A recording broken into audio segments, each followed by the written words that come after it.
Hi, my name's Samuel Findlay, and you're listening to the ACES podcast. In this episode, I chat with Brianna Thompson. Brianna is a UOW graduate, completing a PhD at the Intelligent Polymer Research Institute. After spending time working in research in both Australia and abroad, Brianna is now living in New Zealand with a new career path as a medical student. We chat about her journey and more. So, let's get to our conversation.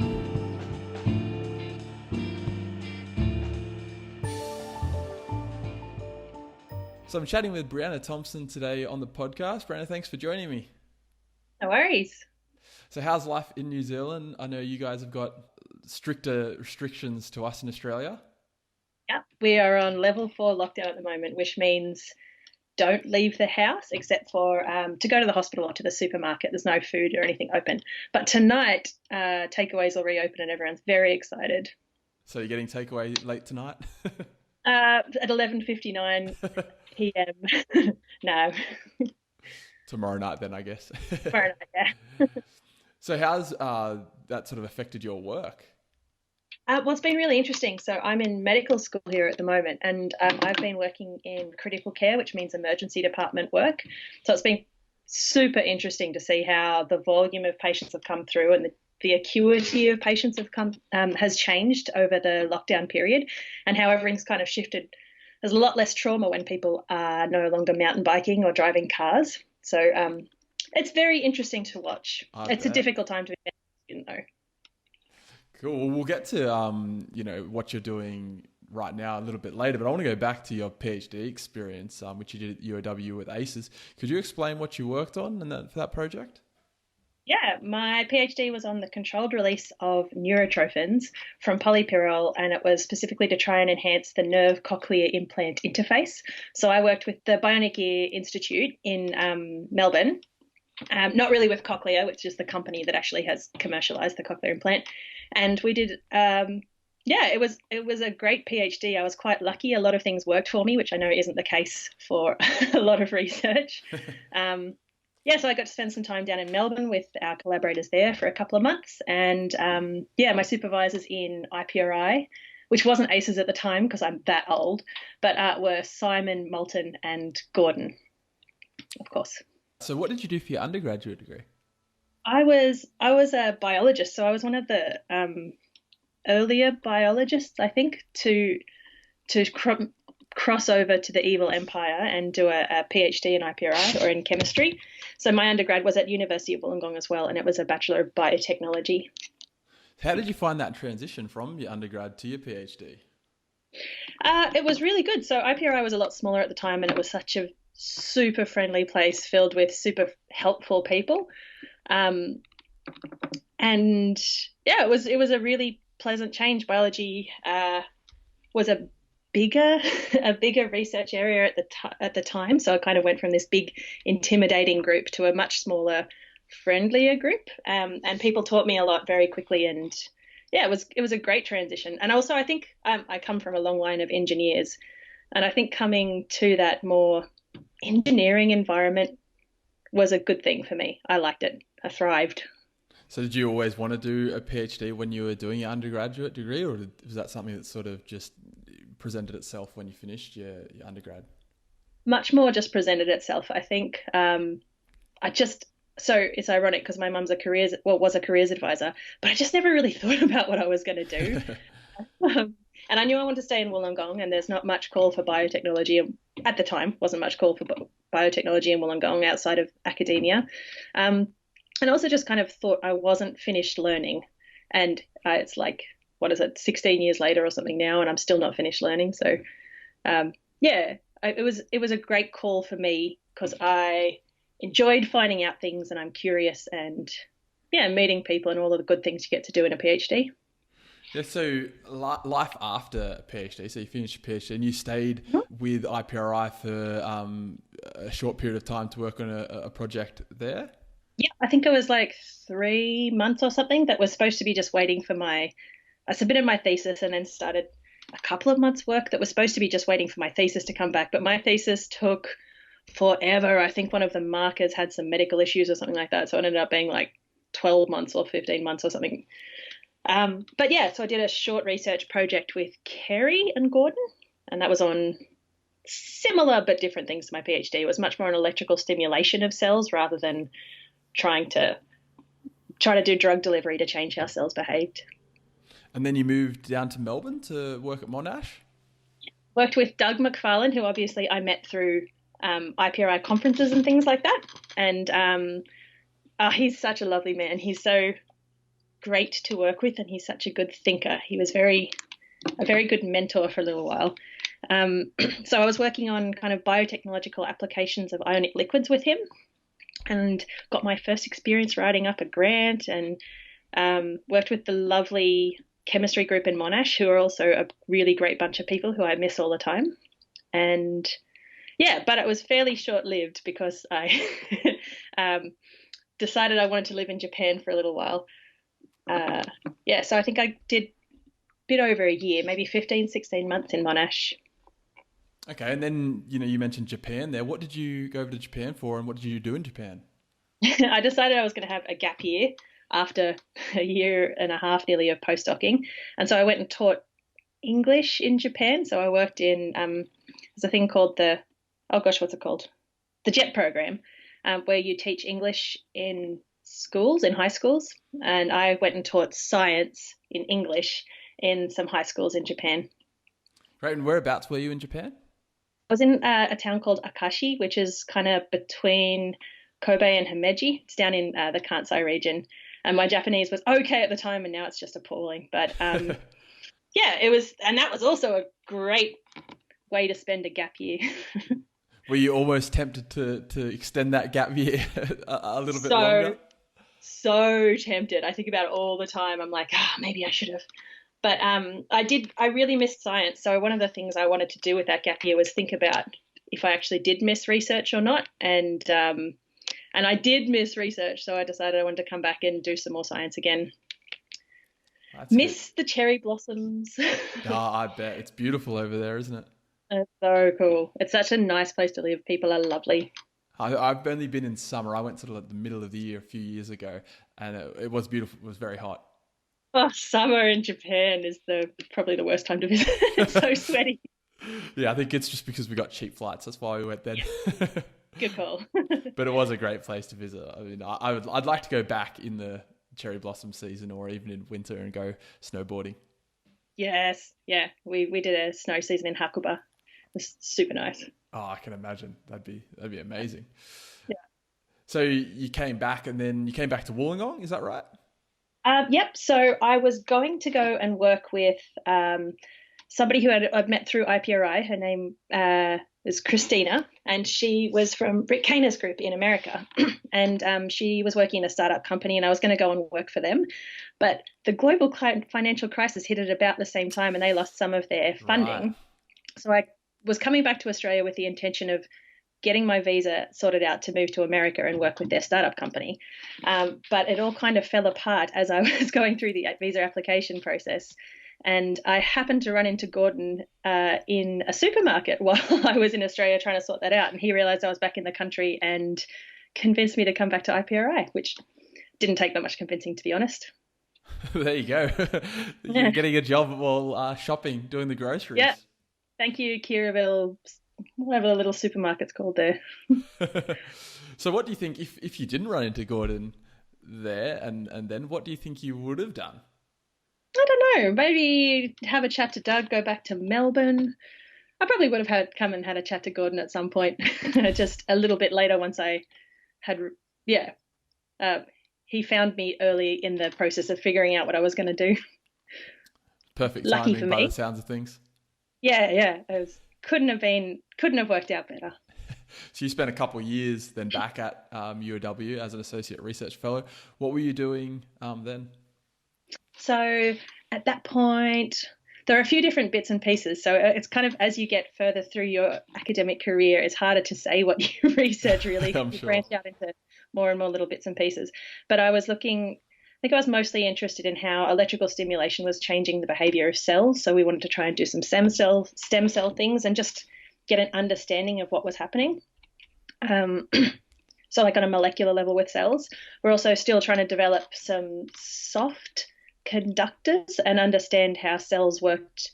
Cells grew in hydrogels and how if we could modify things in a 3D environment. And I had a couple of wonderful PhD students that I picked up throughout that stint at IPRI as well. And one of them was looking at more fabrication techniques to do with wet spinning, Kati Sharma. And Rodrigo was looking at kind of 3D fabrication and trying to understand how nerves and muscles could grow in a 3D environment. Yeah. So then the next step for you was Singapore? Yep. So after a little while back at IPRI, I met my husband in IPRI, and he got a wonderful job in Singapore that he really just couldn't turn down. So we moved to Singapore so he could have his dream job for a while, which was in Nanyang Technological University. He was working in kind of sports science and sports materials development. Right. And I got a job working in tissue engineering, and this was a strange one. So it was trying to do kind of dental engineering, but to develop a material for corneal implantation. So it's a strange thing called the osteoodontokeratoprosthesis, or the OOKP, which is also known as the tooth-in-eye implant. And we were trying to come up with new ways to make a fake tooth to put into an eye for people who were completely blind because of corneal damage. So how is research in Singapore as opposed to, Wollongong and Melbourne? It is a different system. How is living in Singapore, life outside of research? Challenging in some ways and amazing in others. Honestly, we talk about the food that we miss from Singapore almost every day, I think. There is just nothing like the food culture in Singapore. It was wonderful. So if you had to pick the food in Japan or the food in Singapore, which one are you picking? Food in Singapore. Food in Singapore. I love the food in Japan, but like Singapore has everything, whereas Japan has Japanese food. Singapore has delicious Malaysian food, Indian food, like even kind of some high-end Western food outlets. And it's cheap and it's wonderful and it's smack you in the face flavor. Singapore every day. I'll have to go over. I've never been to Singapore, so I have to put that on the list just for the food. 100% hawker market tour. Just do it. So you mentioned leaving research, and now you're over in New Zealand, I believe, as a medical student. Yep. Can you talk about that process of taking that leap and what you're up to today? Yeah. So I, while in Singapore, kind of went, you know what, I'm not actually enjoying research that much anymore, and so I decided that the part of my job that I'd always liked the most was some of the more I was also time to stop being very hands-on and start to just write grants, which I was just completely disinterested in. I always enjoyed the hands-on lab aspect of science research, and it was time to probably stop that at the stage of my career that I was at. So I decided I liked the hands-on stuff and the clinical stuff, and I put them together and decided med school was the go for me. So made this massive spreadsheet of all of the English-speaking medical schools around the world to try and pick where we were going to go, and ended up coming to the south of the South Island of New Zealand, to Dunedin, to attend Otago Medical School. And I'm currently in my final year of medical school now. Oh, wow. That's exciting. So almost there. Almost there. Yeah, it's been 4.5 years. So where were some of the other spots that you could have landed? So Italy has a couple of good English language medical schools. Probably might have ended up in Italy if they had actually organised their medical admissions test. I think the starting date for the semester was like 6 days away, and they still hadn't done the entrance examination, and I would have had to fly there from Singapore, find out if I'd passed the exam, and then start almost the next day. That I thought maybe that wasn't a good indicator that I was going to be a good fit for the Italian medical school system. Czech Republic has a couple of really good English language medical schools, which were a bit more affordable than some of UK and Ireland would obviously have been lovely, but we couldn't have afforded the international student fees, I don't think. So Czech Republic and Hungary were the other ones on the list, but I chickened out because I didn't think I'd be able to learn Czech or Hungarian well enough to actually practice in those countries. coming from, that research background, someone who's done a PhD, a PhD's, also quite a long, time spent doing the one thing and, spending a lot of time studying. How do you think that sort of helped? Every so often I'm like, oh, it does not help at all. But right now we're doing a public health project where we're actually looking at how the presentations through the Dunedin Public Hospital emergency department are changing. And I kind of look around at my colleagues, and despite the fact that medicine is technically a science degree, we really learn no research skills whatsoever or any kind of data handling skills. And so there's definitely a fair bit of kind of technical skills in terms of understanding and critically appraising data and just any information that's given to us. Medicine should be about critical appraisal and knowing where the information that you're using to make decisions about patients comes from. And it's not necessarily something that you pick up on the way through medical school, but I have a good background in that to fall back on, which is nice. There's also just a lot of people skills and life skills that I think you learn through a PhD. Just, showing up, showing up on time. There's some aspects of professionalism that I think you learn through a PhD and a postdoc that are just important life skills that are a part of every professional job. And looking after yourself and knowing who you are a little bit, which I think you learn through a PhD, learning how you learn, learning how you work, learning how you procrastinate and trying to avoid those kinds of traps. So I think it's turned me into a much better learner. I can learn quite well and I pick things up quickly. Yeah. In medicine, what area would you like to eventually end up in? Oh, the golden question. That's like asking a PhD student when their thesis is going to be submitted. I'm not a person who actually knows that. There's some of my med school peers who have this burning desire and they know they want to be surgeons, or some of them even know, they want to be a pediatric cardiothoracic surgeon. They're so niche. They know what they want to do. I have narrowed it down to probably not surgery because I am kind of old to be in med school, and surgery demands a lot of your life that, my feet get sore when I stand for too long because I'm old. No, so probably the things that make my brain really interested, the problem solving things and the data analysis things are what appeals to me, which I think is still a part of my science background. So I quite like internal medicine. I've really, really enjoyed emergency medicine, so ICU, anesthetics, and ED. But who knows? I'll probably, in 4 years, I'll be like, why did I ever think that? Clearly, I was always going to be a GP, and I might be a GP because they are really important people who do a lot of undifferentiated presentations and lots of problem solving, and that all appeals to me. So how about life outside of work? What are you interested in doing in your spare time? Obviously, now's been a little bit tougher to do those type of things with all the restrictions. But what do you do in your downtime? So Dunedin is a beautiful place to live, despite what everybody told me before I moved here.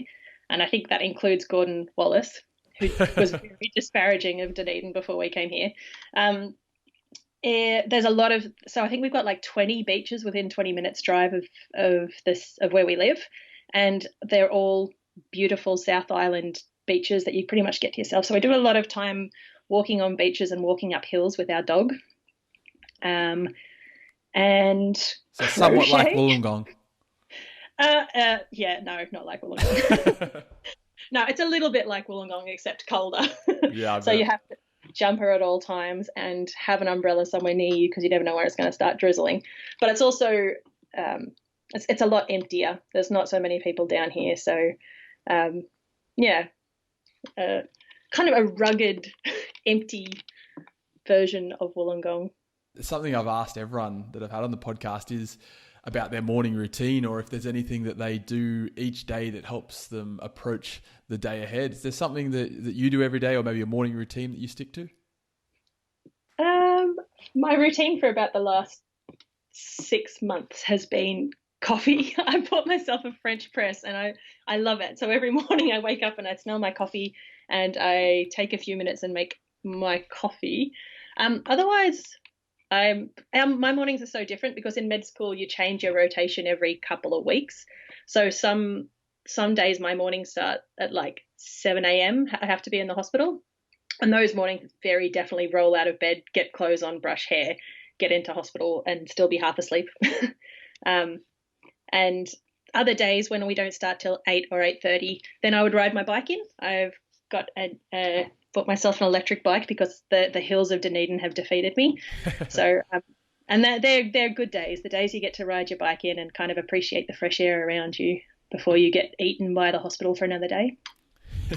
If you weren't studying medicine and not for research, what else do you think you'd be doing? What would be another career path? Let's see.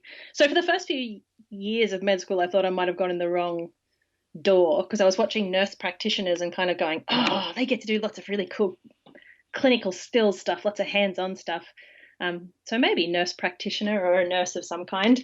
But sometimes I think my brain's a little bit too analytical for that as well. I want to understand why for everything, which is not a luxury they always get.